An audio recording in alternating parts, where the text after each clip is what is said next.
Hey, before we jump into this episode, it's going to be a little bit different, but not for the reason that I'm talking to you now beforehand. I didn't do any intro, outro music or anything like that. I don't have a guest, it's just me talking. But before we jump into that, I want to let you know that community member community member Charlie Chapman just launched his latest app, Dark Noise. It's actually his first app.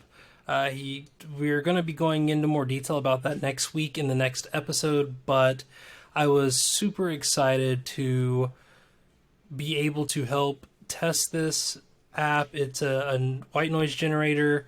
It does what it does extremely well in great fashion, and Charlie is one of the people who I have known not for very long, but in the few weeks of knowing him, my respect for him as a developer, as a person, just my overall just impression of him is someone who not only is determined to learn more by doing and putting things out there and taking chances, but wanting to really create a product that fits what he believes is best for his customers and for his users. So if you've been looking for a white noise generator, something that you want to use when you're at the coffee shop and you want to focus, or you need something to help you go to sleep at night, I've been using it every night since I started testing it a week or two ago, and I have to say that it definitely works. I find myself nodding off and waking up in the morning with the timer system already being deactivated and turned off, and I don't remember ever hearing it shut off, which means that it's doing its job. It's calming me down and getting ready for me to go to sleep. But I just wanted to talk about that really quick. It's going to be on iOS only on the iPhone, and yeah, we're really rooting for Charlie to have a great launch. Congratulations, Charlie. Yeah, I'm super excited to follow along this journey with you, and also to watch as you continue to grow in understanding what it takes to create a successful app and to have a successful app launch. But he can't do that by himself. It requires people out there like you. So support the Pit Crew. Go out there, get on your app store and look for Dark Noise. It's a really cool logo. It's by Charlie Chapman, who is in the Pit community. And if you're in the Slack group, be sure to let Charlie know congratulations and to give him a big we're rooting for you. Now, on to the show. What's up, everybody? It's Jay Miller. I am a developer marketer. That is a marketer that does development specifically for people in the development space. I work with many creators, many developer creators, whether it's on courses or their video content, audio content, or just trying to get that business off the ground, that idea off the ground. And I am riding solo today. It wasn't my plan. It just kind of is what is happening. You see, I had an episode, but due to an issue with the recording, as it happened, that it's entirely my fault, I do not have audio, or at least good audio, that I can present, at least if I want to stay on schedule. So I thought about this doing a solo Pit reflections type thing. Pit is going on 5 years old this year. A lot has changed since day one. In fact, there are still thousands of people who are signed up for the old podcast feed that I still need to fix. I need to get that feed fixed because I feel like people have thought that Pit has just died on the vine somewhere. And that's not the best experience for people. But I have to think about what it is that Pitt is doing and what I plan to do with Pitt. I've mentioned it a couple of times in the podcast before. Pitt officially became a business back in October of last year, a month after my daughter was born. That was a deciding point for me to start taking the idea of being able to spend more time with family, to be able to focus more on the community, and in the end, be able to do more than I ever imagined before. For those that don't know, Productivity in Tech started as a productivity channel for people in the tech space because I saw many people who were developers, many people who were tech workers listening to productivity-based podcasts, but also thinking this won't work for me because I'm on a help desk or I'm a UX developer and I have to check my email and I have to be able to accept inputs or accept feedback from my customers or things like that. I wanted to make sure that I created a space for productivity that developers could feel like their concerns were being addressed. And this is where I struggle the most because I don't know which one to me is more important. What is productivity in tech? Is it being productive, for the sake of productivity? Is it, being on time, having a better work-life balance or whatever that means? Or is it creating content and community that will encourage you and inspire you to achieve the things that you didn't believe that you could achieve or that you didn't know how to achieve? What is productivity in that space? And that's where I need your help. Let me know by joining the Slack channel. Again, we've got 4 more days before I close the Slack channel down and start checking the community internally for answers. But I'm also going to be reaching out, and I want people to reach out to me. Email me, info@productivityintech.com. Let me know, what does productivity in tech mean to you?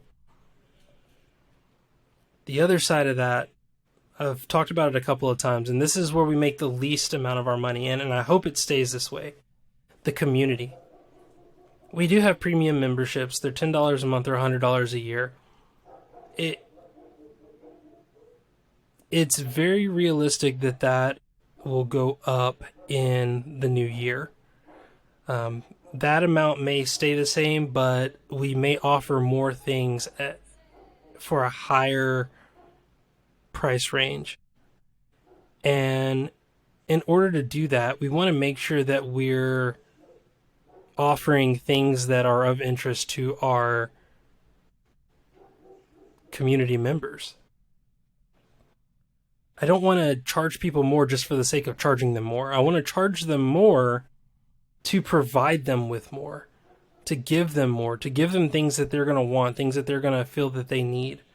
But I can't do that without knowing what those things are. So again, it's really important that the community reaches out to me and lets me know. You can do that via email. You can do that via the newsletter. If you get the newsletter, just reply and that goes straight to my inbox. I write those newsletters. I write newsletters for other people as well.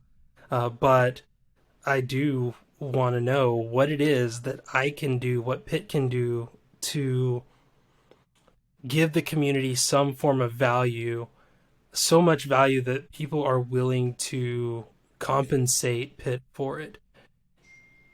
And the reason I'm so caught up in this idea of compensation is that Pitt can only grow as big as I have the energy and the time to continue to nurture it.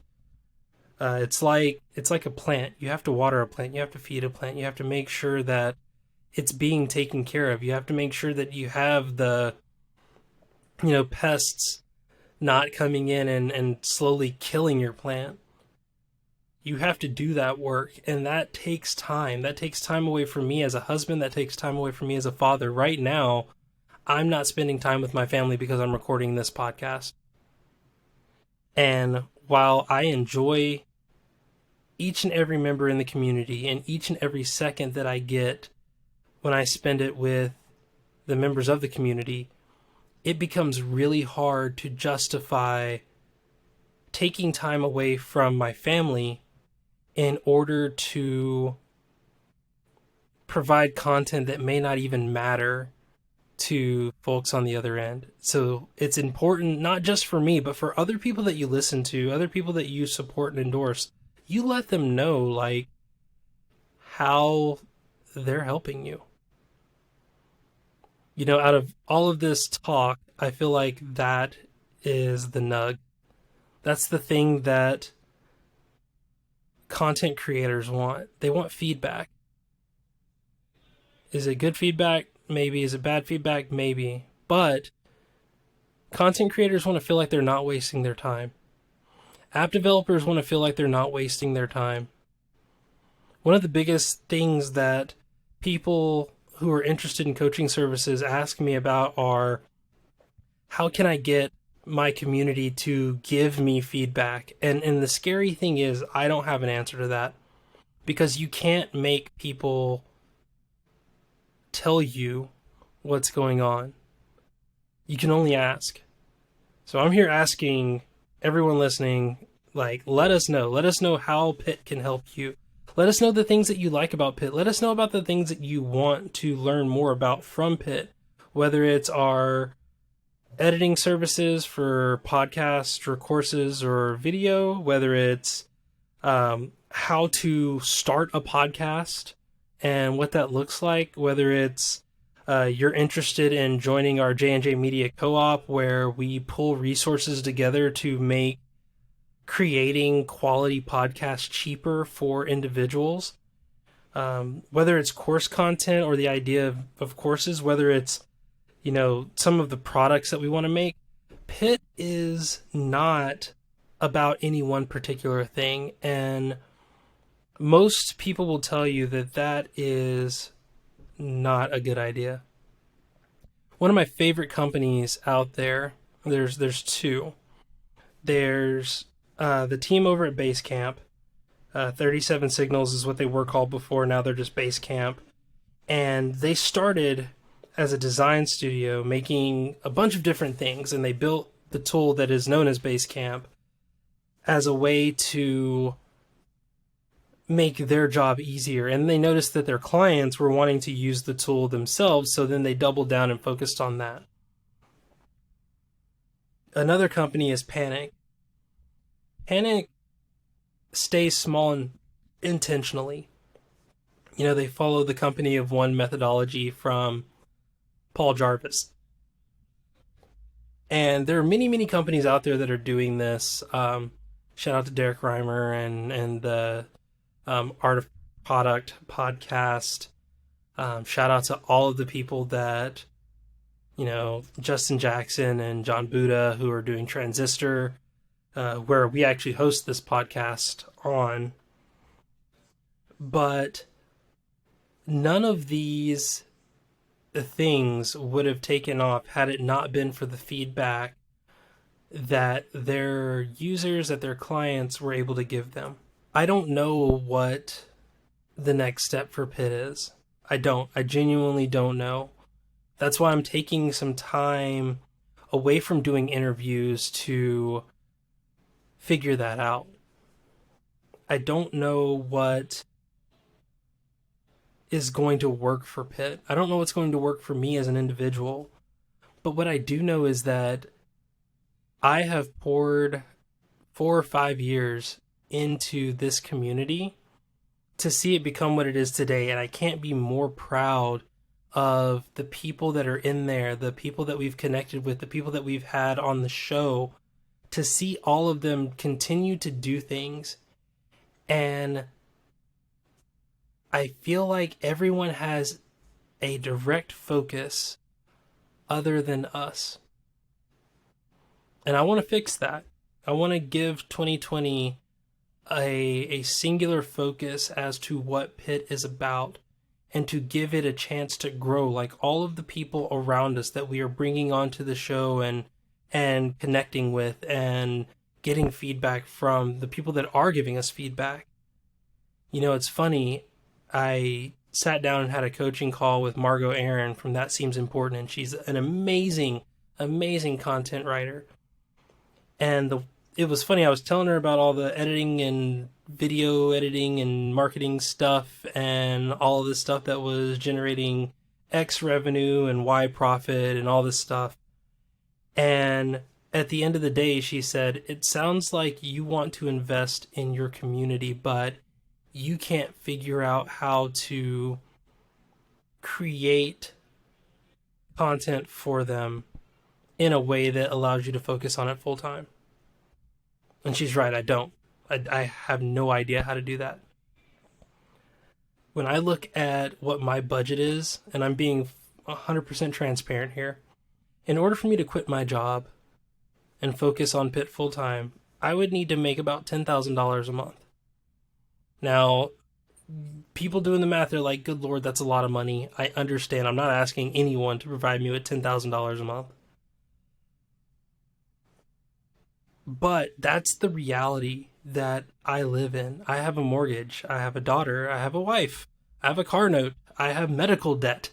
Last year, I had lost my driver's license for 10 months due to a medical condition that was causing me to faint. And, you know, after I got the medical bills, I really wanted to faint. That is the life that we live in. This is the quote unquote American dream that so many people talk about. I want to be financially independent. Well, that's great. However, life doesn't care about your ideas of financial independence. All they care about is that they get their money. So my goal for 2020 is to get to a point where Pitt is making $10,000 a month.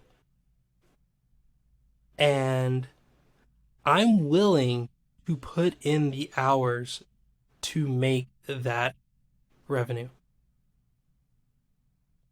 The question is what am I doing to actually make that happen?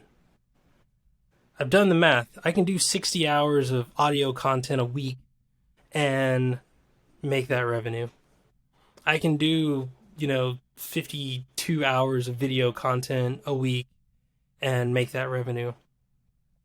I can pump out courses, 2 or 3 a month and sell them to or co-host them on Udemy or Vimeo or all these other areas where these other platforms where I don't actually own my content. I could do that and make that money. But all of those things take away from what I'm able to give to the community. So I want to challenge the community right now to say, what can I offer you that you would be willing to put your money where your mouth is? Whether it's $1, whether it's $10, whether it's $100. What could I do for you, the member of the community, to get that feedback, to let you know, like, hey, that thing that you're doing, that's worth it to me. But also, if you did this, that would be worth it even more. Again, let me know on Twitter, KJY Miller, or prod_in_tech. Or if you want to email me, you can do so at info@productivityintech.com. I'm going to leave it like this. I'm not going to do intro and outro music. Again, Pitt's not going anywhere. I know this was a very, very different episode. But I really want to make sure that people understand that when I say I'm serious about seeing Pitt grow into the business, into the brand, into the community that helps one another, that I believe it can be, I really do want to see that.